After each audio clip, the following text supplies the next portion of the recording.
Welcome to Remembering Your Oneness with Xane Daniel and Monika Kupiec, where we know everything, and so do you.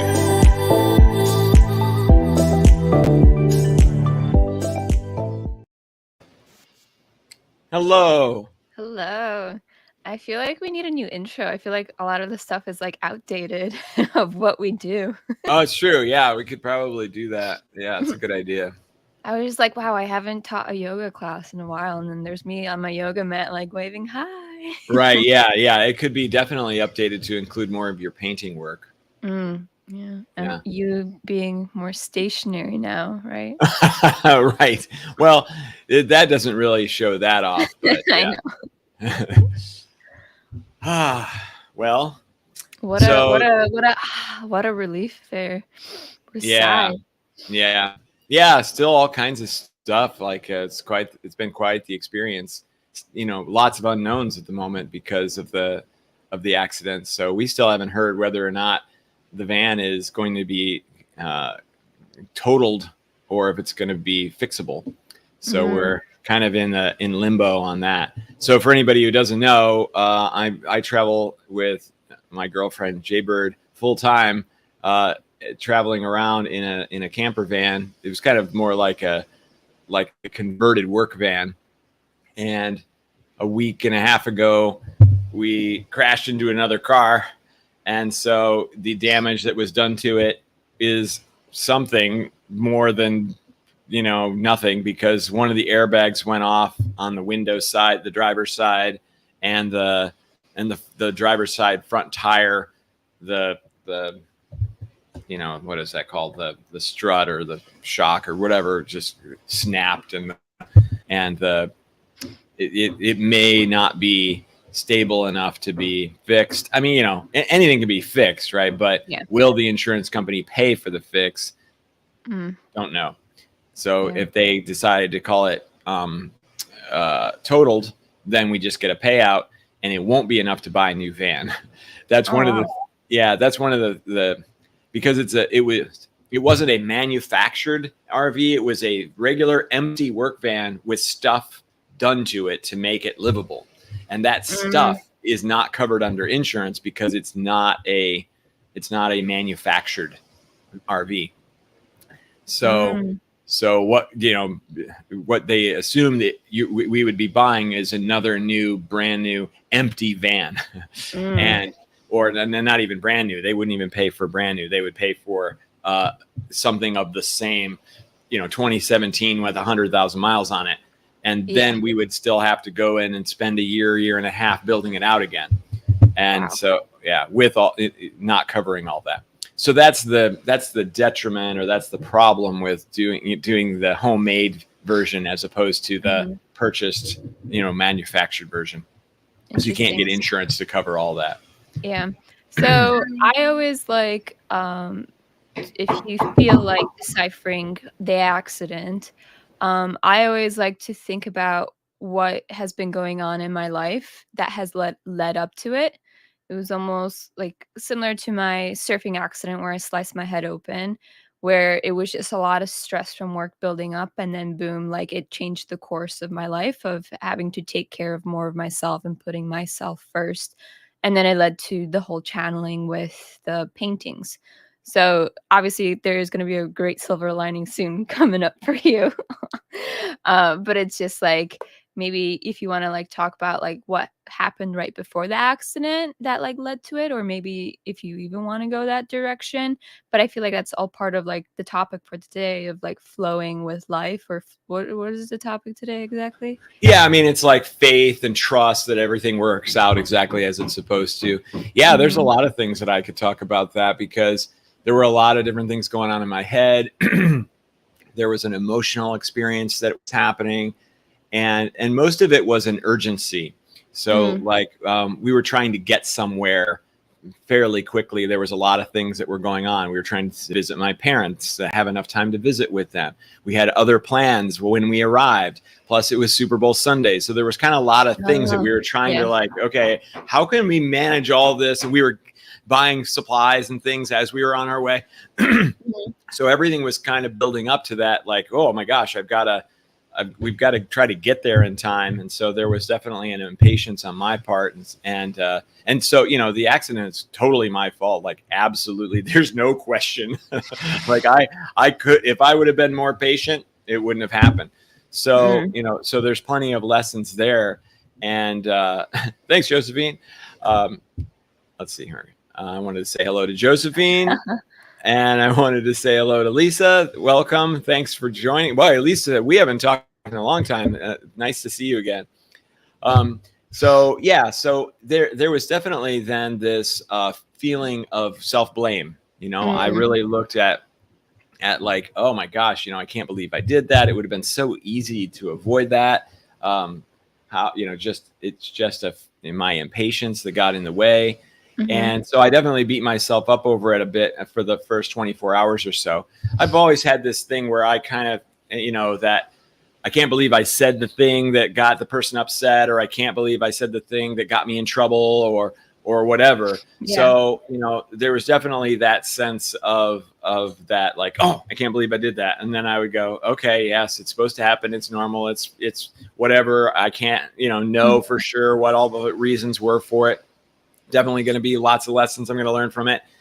And some new thing will happen, or some great thing will happen, I'm sure. Oh, I can't believe I did it. You know, like even with all of those thoughts, that whole, like, you know, that memory, you know, because I can, of course, picture that moment that we hit the vehicle and I thought, oh, I just destroyed my house. You know, like instantly I just knew that I destroyed my house.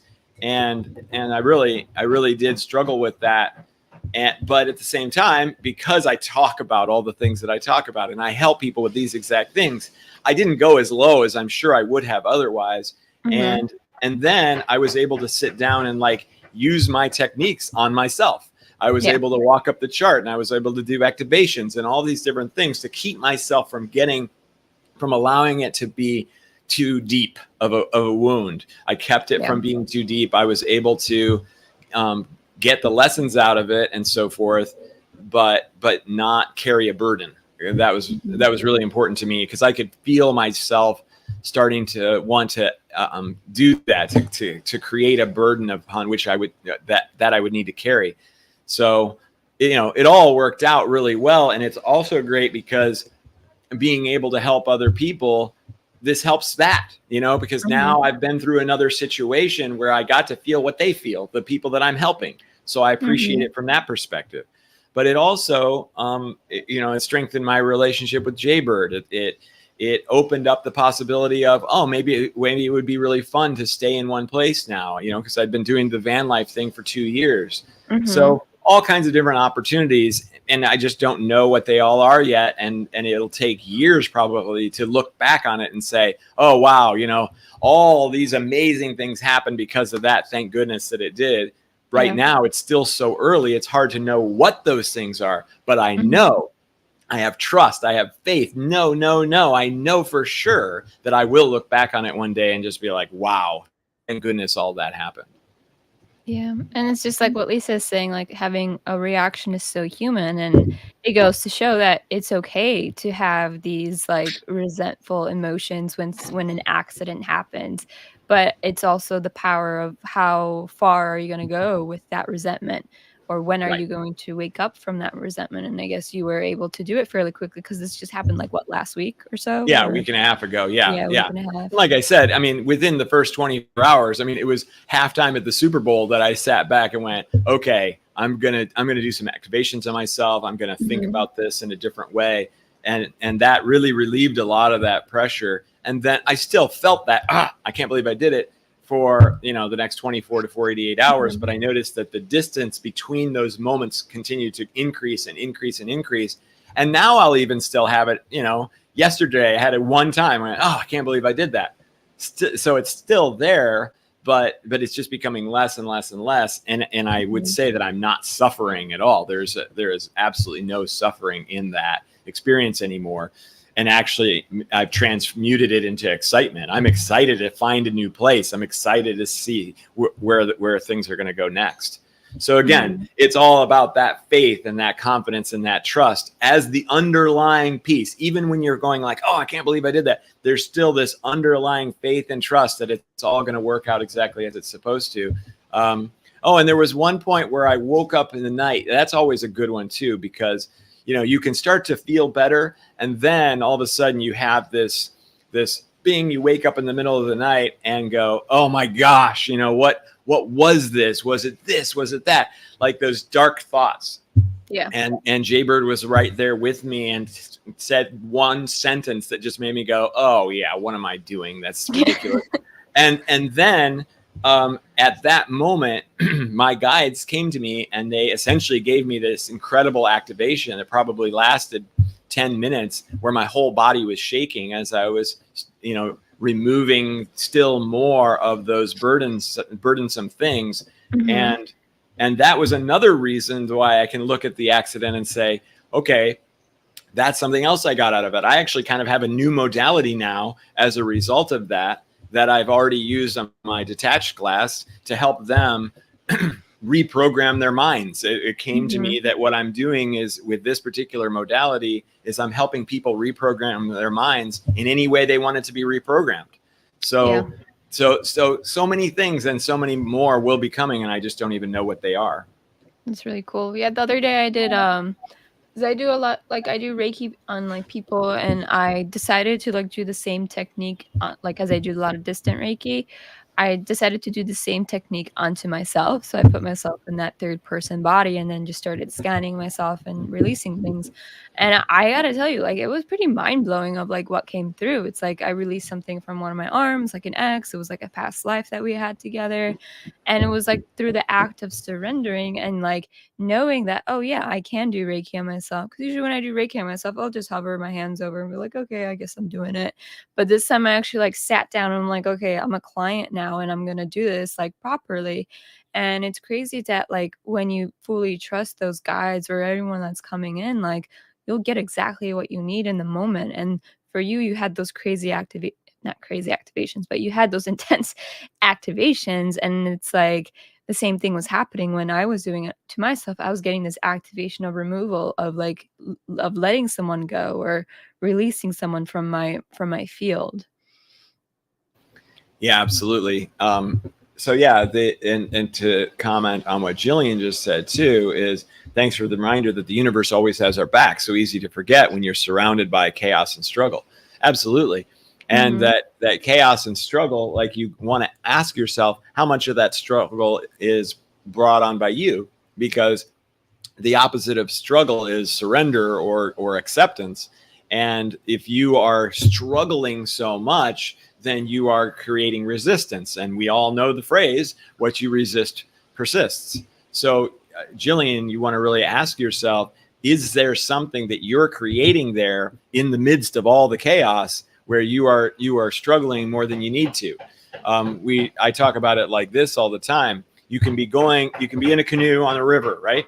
Which way do you go on the river? Do you canoe upstream or do you canoe downstream? If you canoe upstream, you're going to effort and struggle and do all of this work to make it not very far. And then you finally need a rest. And then the river pushes you right back to where you were. So you want to go downstream, because all you got to do now is just navigate a little bit, make sure that you don't run into any rocks or anything. And then you can actually look at the scenery and enjoy the journey, instead of just being like trying to get upstream. You can't even look at anything because you're just putting all of your effort into going in the wrong direction. So that's one of the big ways that I like to look at it, that, surrender and acceptance is turning that canoe around and going the way the universe wants you to go.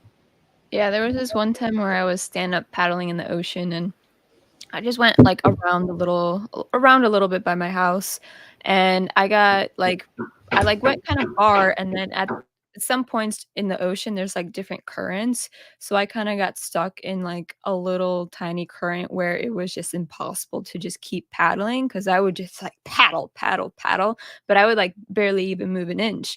But then I had this feeling like, okay, like, how do I get myself out of this? And I was looking at people that were far in the distance. I'm like, how are they flying through this? And I just realized, like, oh, they're in a different, like, current type thing. So I started to just observe my surroundings.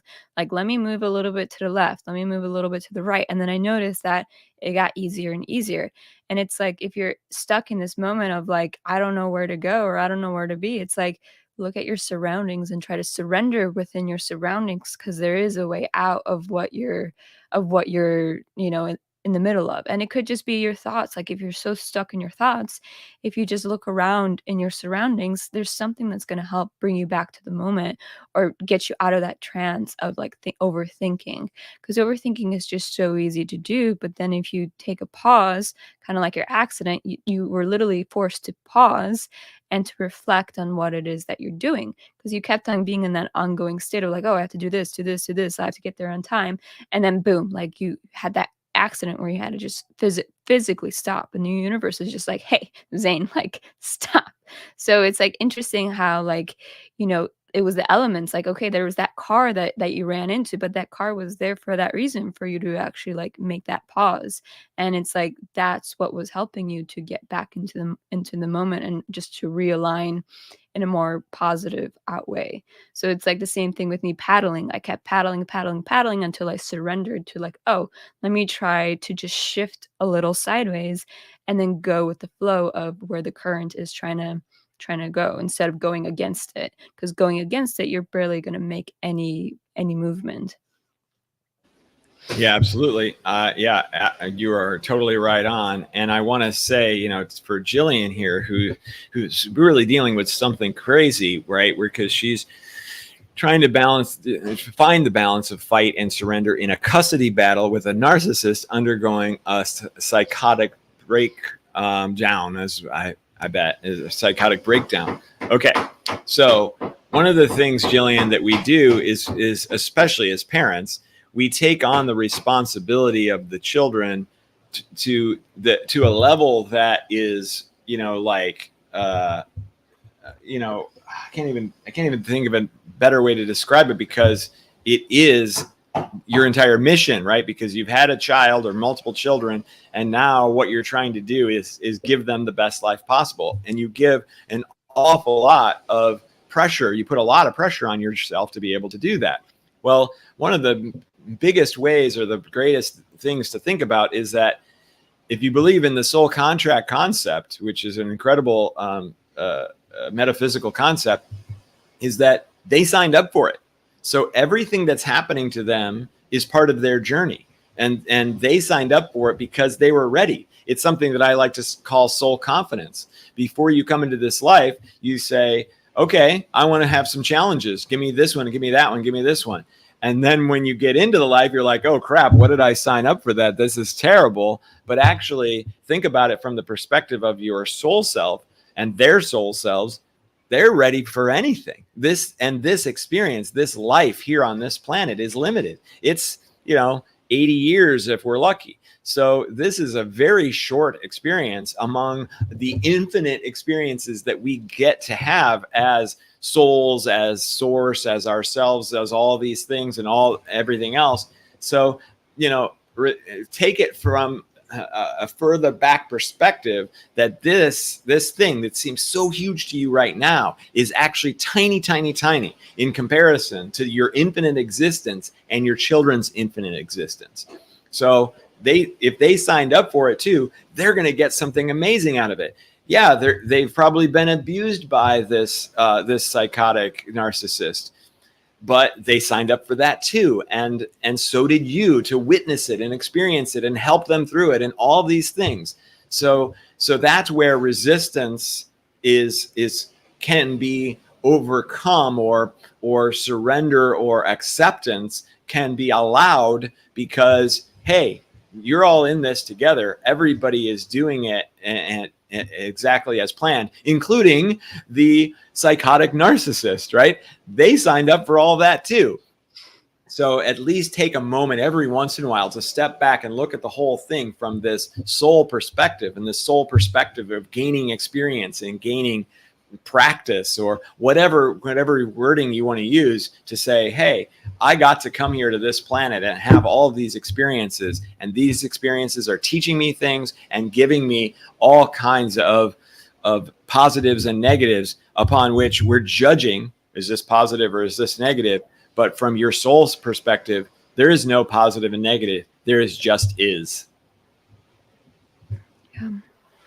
It's also like the power of just like that observation. Like when someone is like, yelling at you or, or just going at you, it's the power of like surrendering or observing that this person is just having this moment, but know that within yourself, you already know you didn't do anything. You're just being. But this person just needs to live out this narcissist life per se, or this moment that they're having, but know that the more that you react, the more they're going to get triggered to keep going at you. So it's almost like you just want to silently give them forgiveness and love. And it's not really forgiveness of like, oh, I forgive you for telling me this. It's more forgiving their soul. Like, hey, soul, like it's okay that you're being this way. It's kind of like calming them down. And like forgiveness is just a filter of love. And the more you forgive internally yourself, the more love you'll be able to channel in through yourself, because self-forgiveness, I feel like, comes first, and then the love really flows through your veins and flows through and channels through from your guides or from whoever's here to help you. And also when you're in that moment of someone is yelling at you or going off at you, you could call in your higher self or your guides, be like, hey guides, can you please help me during this situation? And then they'll come and empower you, or to give you that internal strength and power to stand your grounds, or to really speak your truth and not let that person take advantage of you. Yes. Amazing. Yeah. So many. That's really great. I like how you integrated love and all of that too. It's really beautiful. And, Elaine says it too. Surrendering to life as it is doesn't mean you have to agree with it. But peace comes when you accept it for what it is and let go and allow the unfolding to happen naturally. And yes, this calls for trust. Absolutely. Oh, good. Jillian, I'm so glad to hear that.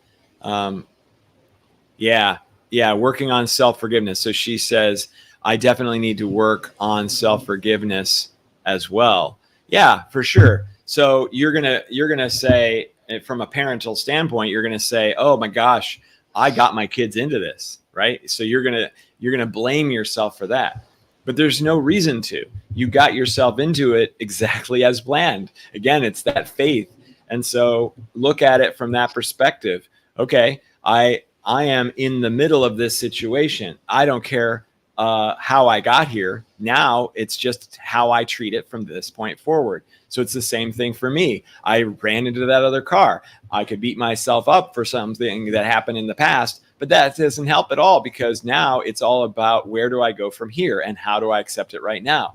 As a sports fan, the same thing is true in sports. If you make a mistake that makes your team lose a point or lose points or whatever, if you sit there and you beat yourself up for having made that mistake, that means that your head isn't in the game, as they say, and then you could make other mistakes, or you're not playing at your best. So it's so true across everything, that it isn't about how you got there. It's about where do you go from here and how do you approach it in the best possible way for you and for everyone else. Always keeping in mind how beautiful this journey truly is, no matter what happens to us.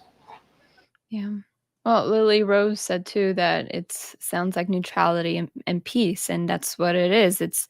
Not being, it's not necessarily being neutral for the situation, but it's that whole self-forgiveness and love frequency that you're in. It's more filtering through of what's coming through and filtering it with love. It's like, okay, this person is telling me this, but it's almost like alchemizing it. You're alchemizing this anger or this hate into forgiveness, into self-forgiveness, and then channeling it back into love. Because what you project out, that person's going to feel it. And then all of a sudden they're going to start to be a little bit calmer. Maybe it'll take a couple months for them to like integrate what it is that you're either sending out to them or the way that you are, because they're not going to notice these subtle changes that you do within the first or second time that you are starting to integrate this practice of like filtering everything through self-forgiveness and love. And I mean, I've seen it with my own parents too, like the way that my mom like reacts when my dad has his little angers, like stuff that come through. And I feel like it's helped her ground her even stronger and know her self-worth. So it's almost like when you work on yourself, you're going to notice that you just become more empowered when this person is reacting, because you'll see your internal strength and you'll see your worth, and you'll notice that it won't bother you as much. And you did choose this partner, or maybe you are going through a divorce, but you chose this partner for those lessons of furthering your self-worth, or furthering your self-care, or your self-love. Like, because if you didn't have this person, you would have not known how to integrate this even faster, or how to embody the self-love or the self-forgiveness, or that extra self-care that you need, because they're teaching you how to take care of yourself. And the more you're able to take care of yourself, the stronger you'll be within the people that you are around with, and you'll gain that more self-awareness. And I feel like the more self-aware you are, the more beauty that you'll see around, or the more beauty and acceptance. Yeah, for sure. I want to ask everybody here too, who's watching and listening, is there such thing as a mistake? Did I make a mistake when I ran into that other vehicle? Did Jillian make a mistake when she ended up with that narcissist?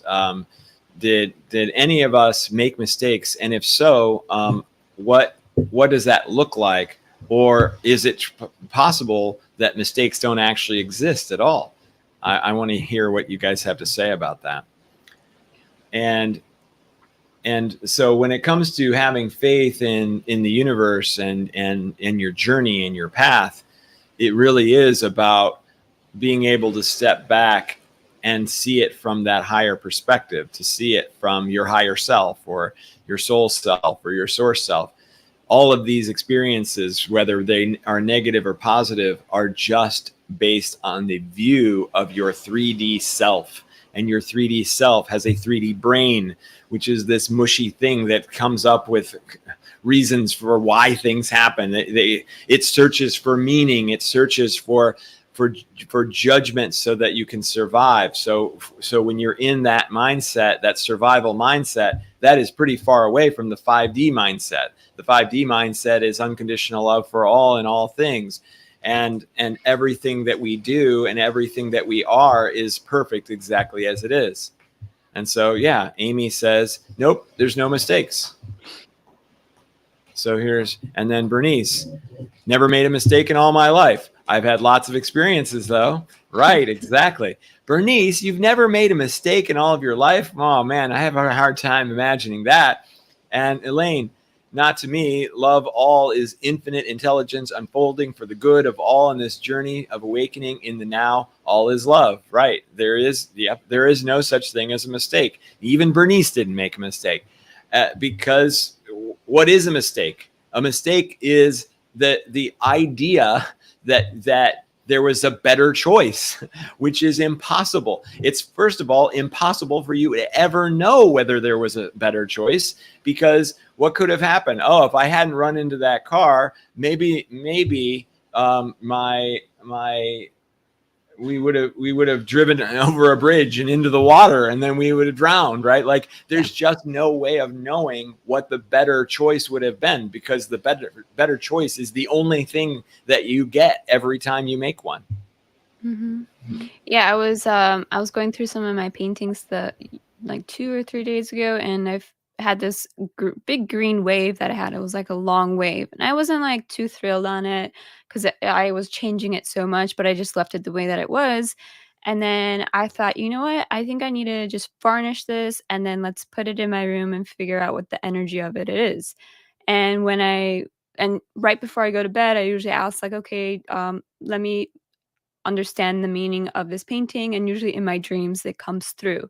And I had this like really fun dream where I was with two of my best friends from grade school, and with one of them we were like doing this like combination lock where we were like putting stuff in and then like almost like we were letting stuff go and like making space for something else. And then the second dream was about like I was having dinner with one of my other girlfriends and we were just having such a great time. And then the third dream was like me making out with this one guy.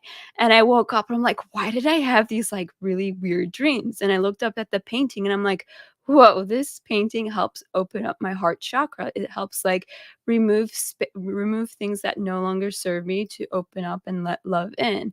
And I'm just like, wow, this like painting is much more special than me thinking like physically like, oh, it doesn't look that appealing, but the energy within it engraved it, it's just like, oh, this is like super powerful. So it's almost like, so too, like I didn't make a mistake of making this painting look this certain way. Like that meaning was just engraved within it and not to the visible eye.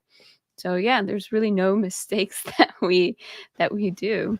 Right. That's a perfect example because, yeah, what is that mind that says that painting isn't good enough?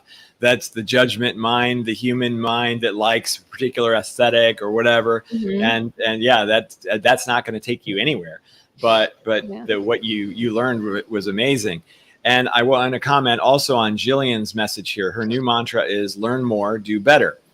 I pretty much like that mantra, Jillian, but there's a word in there that I don't really like. And I wonder if you could figure out which word that is, because one of those words has judgment in it,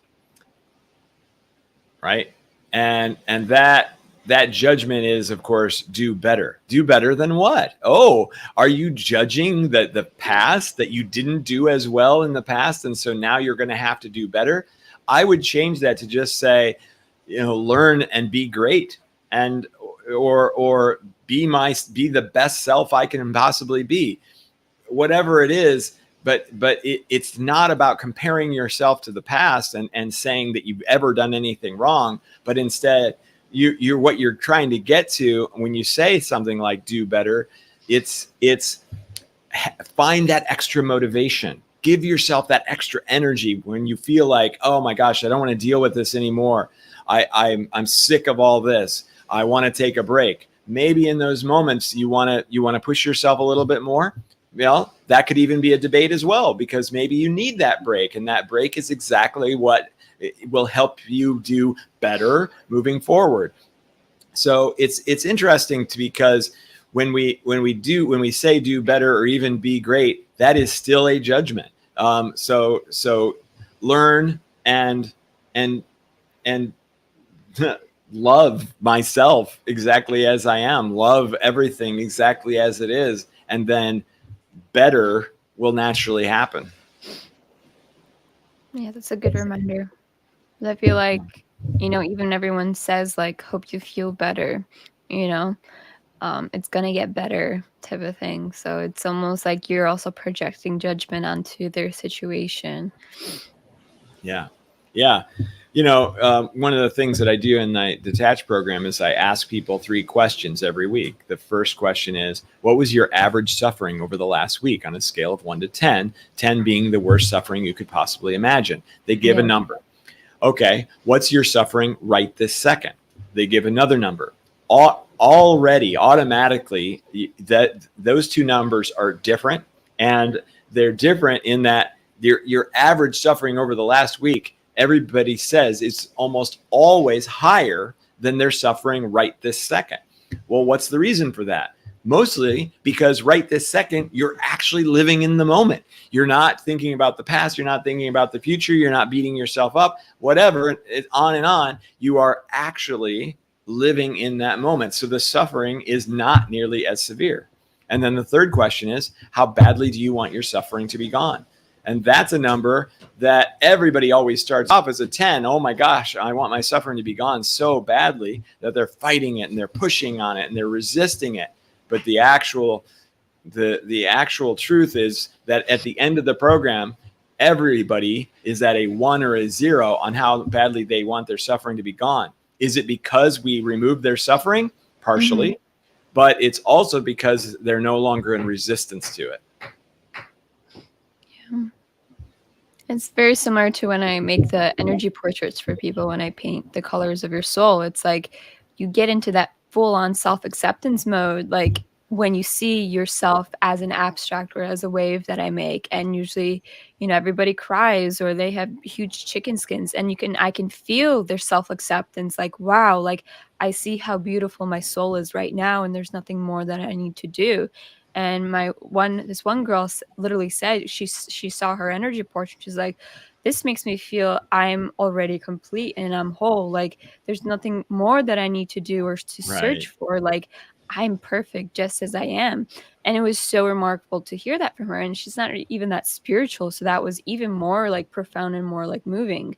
And it's like that's why I just love like making them. It's just like filling that void of that need for more, or that search for more, of like, or not knowing that we are complete. It's just like really remarkable to when you truly meet your soul or meet your true self and higher self.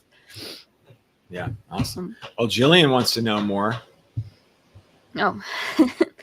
Hi, Jillian. Yeah, you can go on, if you have Instagram, you can see a whole bunch of ones that I've done on Instagram. My Instagram handle is at Island Awakening. You could friend me on Facebook too. If you're friends with Xane, then you could friend me. And I do have a website too. It's monikakupiec.com. So my first name and last name. And then I've done couples energy portraits together, so you can see both both people into one. So that's also very empowering to see how your love together works. I've done couples where they each have their own, and side by side they can see how similar they are, or how you start to understand the other person through their energy. So it's really, really unique. And then there's one right here in the back of me. This one's called Magdalene. So that was a channeling, or while I was painting, Mary Magdalene came through, and she was sending all of her love into the painting. So I definitely have like healing prints where you can kind of work like crystals. You could see which painting resonates with you. And then there's a message within each description of what the activation the painting holds. So you can start off with looking at those. And then the energy portraits are just a little bit more deeper because they're more specific to you. Beautiful. Yeah, it's great because you just made Jaybird one, and so now we have one in our possession, and it's really awesome. It's really beautiful. I just love the textures and the colors, like we just talk about. Like, wow, and it's pretty great because on the wall that it is on right now, this kind of yellowish wall that you can see behind me too. It's like it was painted for this wall. It's pretty great. Yeah, I painted Jaybird's cat. So she's been feeling very distant from it. So I thought, this would be a really sweet way to have her cat's soul with her all the time. And honestly, when I was painting it, like I got really emotional. Like I almost cried during it, just because I could feel how beautiful that cat's soul is, and how much love that cat just radiates. It was just super like the opposite of my cat. I was almost jealous that like, oh wow, like this cat is even like cooler than my cat. But all cats serve their purpose. Like I needed a more energizing cat because I need more energy within me. But it seems like Jaybird, that love, like she needed that love that cat radiates into her.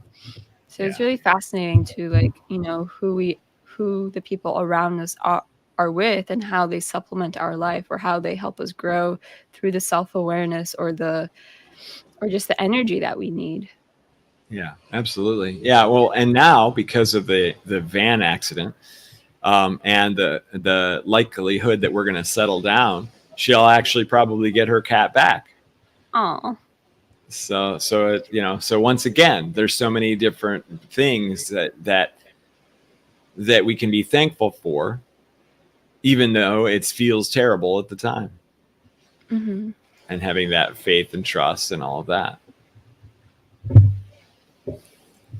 So I love this because there's some great conversation going on in the chat right now. Lily Rose. Hello, Lily Rose Schnell. How are you? It's fun that you're helping out Jillian and others. We really appreciate it because, I say things in a certain way. Monika says things in a certain way. And sometimes the way we say things really helps people. And sometimes they need a third way or a fourth way or a 20th way. So every way that we explain things is amazing. You know, the idea that somebody said, well, if everybody's a light worker, then who are you going to actually help? Like, no. If every single, 7 billion people on this planet were all light workers, we'd be helping the ever living crap out of each other, because we would constantly benefit from all the unique perspectives that every individual provides. So the value that you bring when you go to help someone else is completely special to you. So keep it up, and we can continue to build a community where we have all of these loving and self-loving people assisting each other with whatever they might need assistance with. Yeah. Wouldn't it be crazy if every single 7 billion person, Monika, woke up and they realized their spiritual gifts and that they could, help each other in different ways? Like what a wild world we would live in. I feel like we would shift into a 7D world. Yeah, it would be like that. I guess. I mean, it's hard to say, right? Like because I've met plenty of light workers who have very powerful gifts, but they still have a long way to go when it comes to their own traumas and their own waking upness and their own, a lot of light workers are very upset about the state of the world. They get really into like the politics or the business world or all these things. And I'm sorry, but all that stuff is just a distraction from love. Or it is a way that you could still have it even during that distraction. And so, if people get talking about conspiracy things or about evil CEOs or evil politicians, then they're far away from the track of unconditional love for all. And that's where we go back to our topic, that faith and that trust in everything is working out according to plan. And maybe all these negative things that we read about in the news and so forth, and the latest invasion or whatever it is, it's all part of the plan to get us to that 5D, 7D and beyond existence. So we could poo on it, and really get mad about it. But then what kind of vibration is that? Is that anger vibration going to help us get to that unconditional loving place? Or is it essentially going to hold us back and slow us down in that process? I think it's pretty obvious when you look at it in that way. And so I'm definitely a believer in understanding everything. And boy, of all the people that need love, it's those folks that have so much power, right? And that can change the way that we do things on a society level. They really need love, and they don't need necessarily people being upset and making other people upset, and those people making more people upset, and so on and so forth. That isn't the wave toward love. It's the wave that slows down that process, which of course is exactly as planned as well. So there's no judgment at all. But if you get the opportunity to go, wait a minute, am I doing something where I'm having faith in the world, I'm having faith in the universe, or am I doing something where I'm getting away from that? When we look at, Russia invading, I already forget what country, because, I don't pay attention to the news, but Russia invades a country. So do we get all mad and upset about Russia or the leadership in Russia and all that? Or do we go ask this question: who's more powerful, the leadership in Russia or the universe? It's a pretty no-brainer answer, right? So how is getting all upset about whatever that's going on helping anything when everybody's following the universe's plan?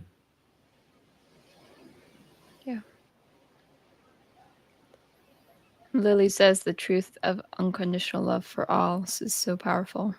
Yeah, absolutely.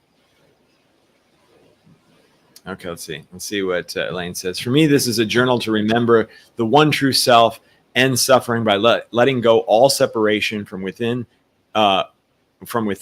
with compassion, within and without as the same. I think that's what she meant to say there. Within and without as the same. Yeah.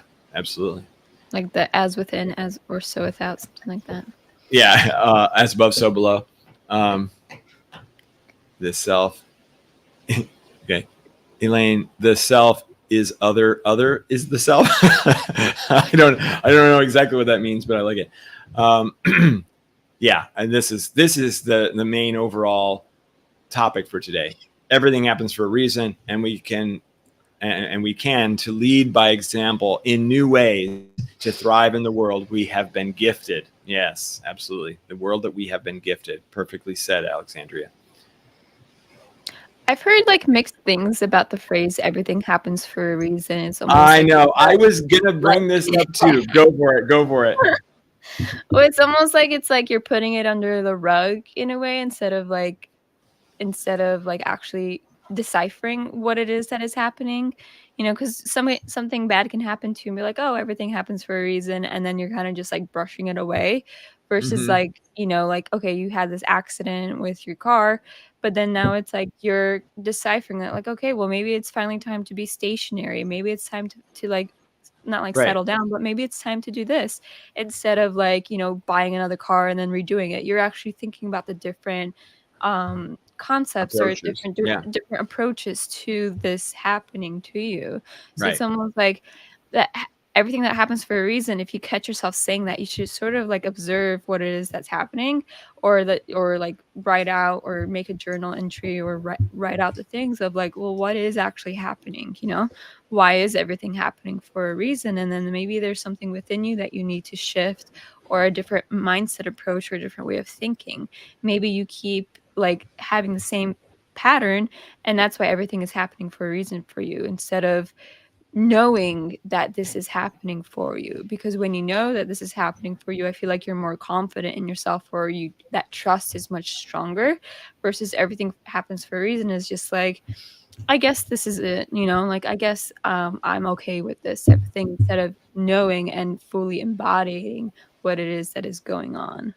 Right. Yep. I like all that. That's very good. And then I have another perspective on everything happens for a reason, of course.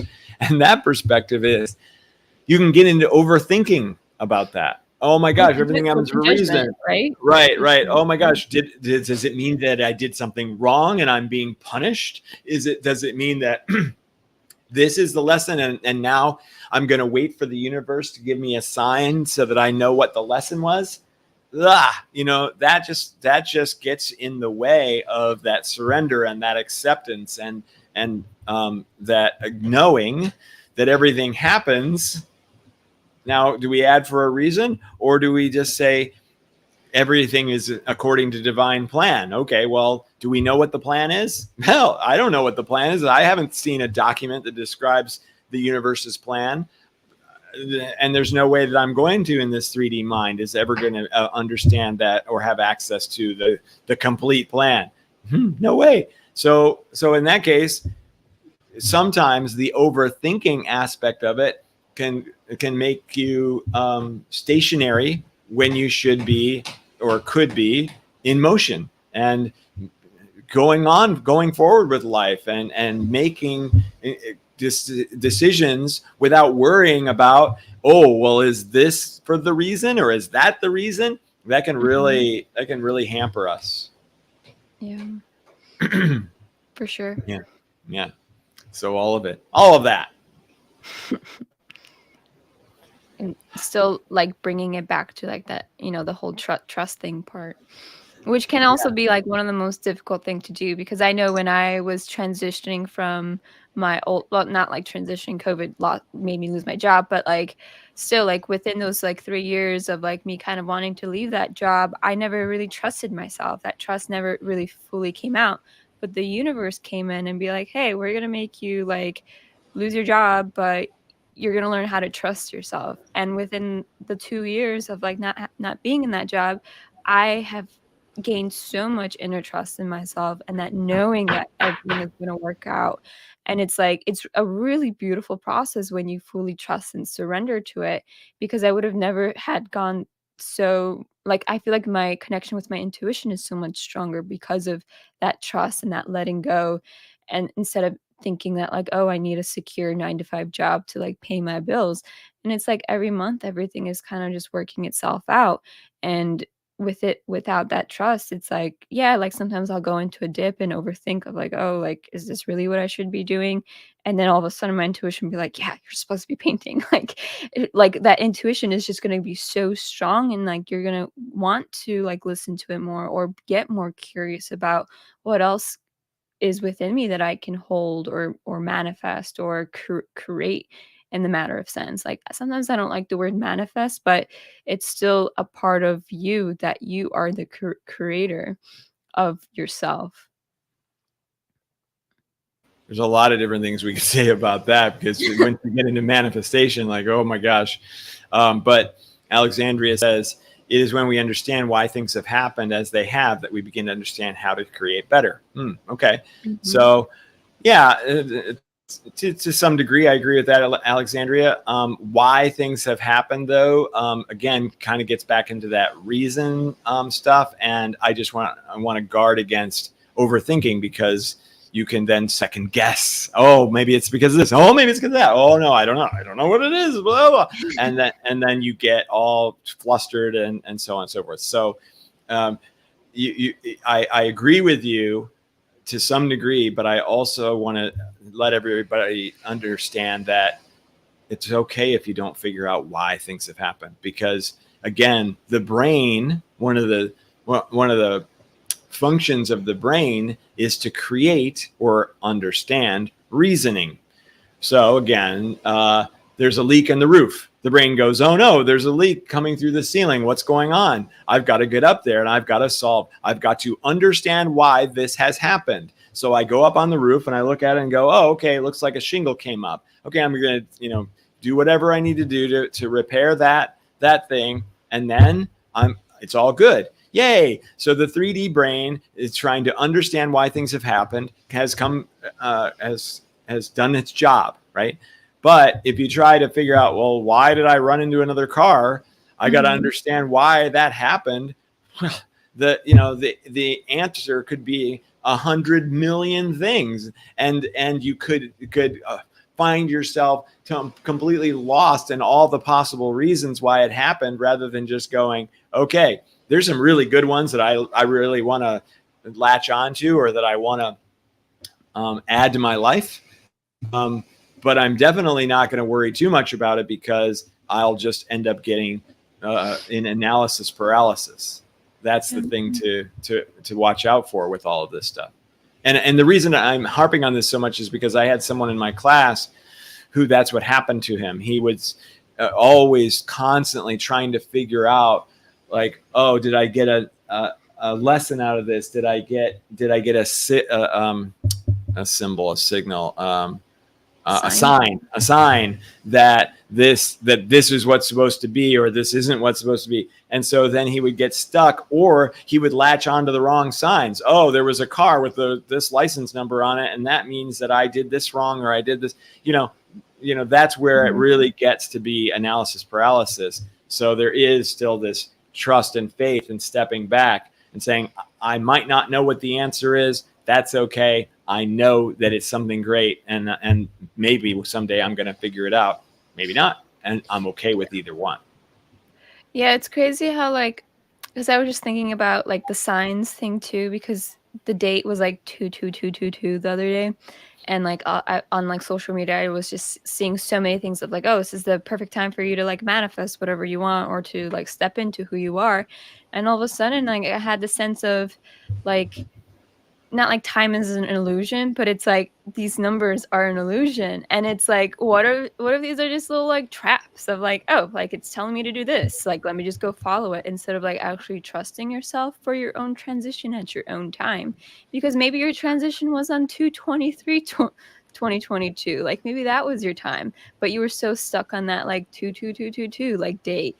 And it's like you're not following that inner knowing of like, wait, like this isn't my time yet, but my time is going to be actually tomorrow or 2 days from now. But you would have never known, because you're so set on that like one specific date type thing. Yeah. But it's like crazy how easy it is to get sucked into those signs per se. Like obviously I look at the signs of like, oh, what animal kind of comes through into my field.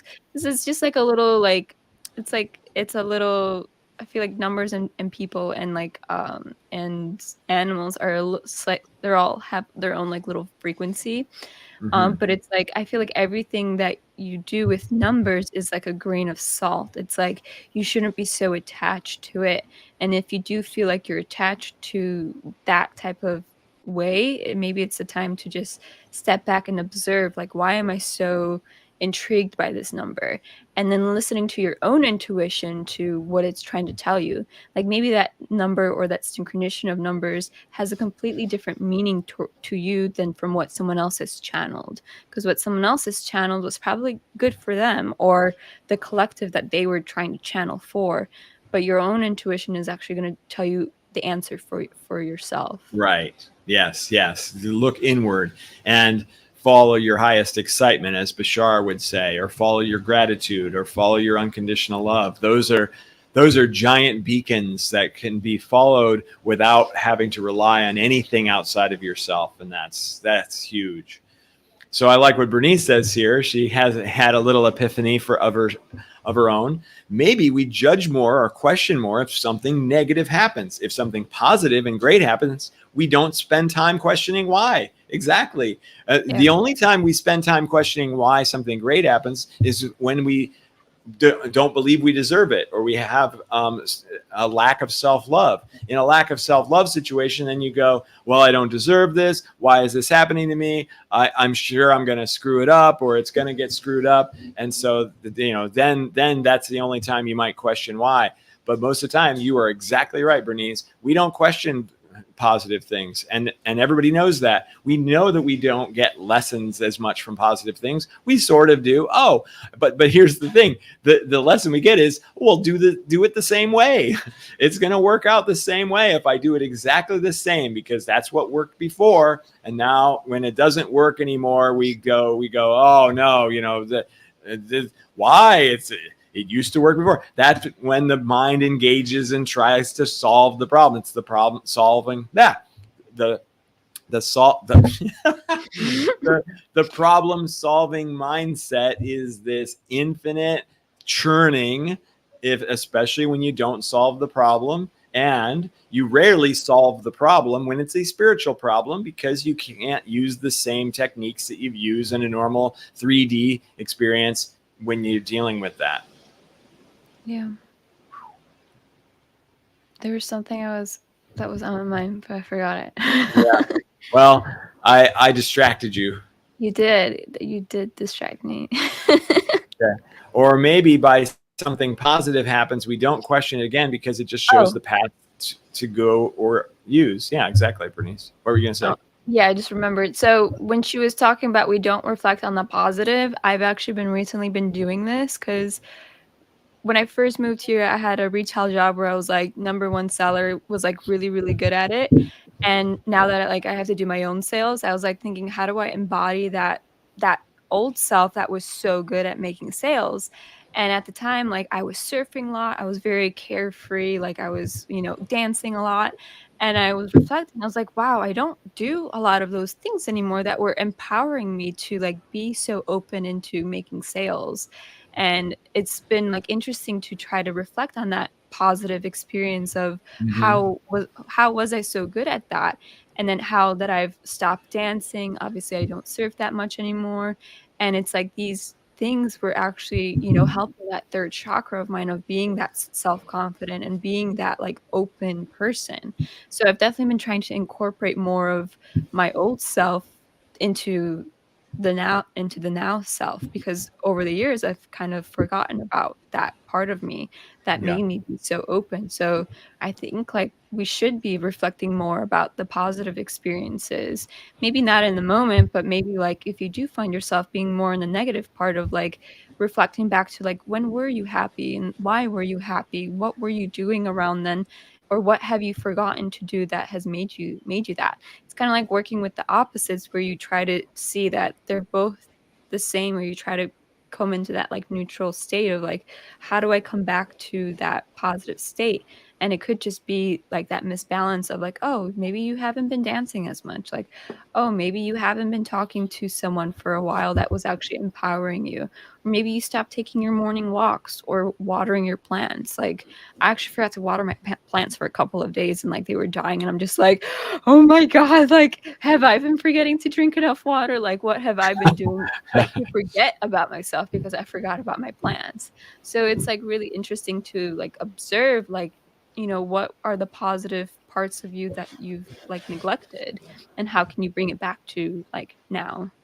Yeah, that's great. I like that. I like how you always do that. Like no matter what happens to you, you bring it inside and use it as a reminder. Oh, am I drinking enough water? Oh, the owl flew in front of my car. What does an owl represent? Oh, maybe I'm not doing this as much as I could be. I like that kind of that self-awareness, but it's also bringing in the signs that you get from outside of yourself to help you self-improve. That's pretty great. As long as you're not beating yourself up over it, as long as you're just going like, oh, that's a good thing I could do now. Awesome. Yeah, well, no, I just reminded myself, I'm actually gonna put a timer onto like daily, like every hour to drink more water because I've actually noticed I haven't really been drinking that much water the past couple of days. And I Mm-hmm. feel like I'm like so in the zone of like painting, I'll literally just like forget. But I feel like I Yeah. need to like have that like physical reminder, like, okay, it's time to drink water. Like, even though it's like a simple like thing for you to do, I feel like it's gonna help me obviously in the long run, but just to get into that natural habit of taking a break and like doing that self-care. Yeah, that's great. Good for you. I like it. All right. Well, it's already been an hour. Yeah. Crazy.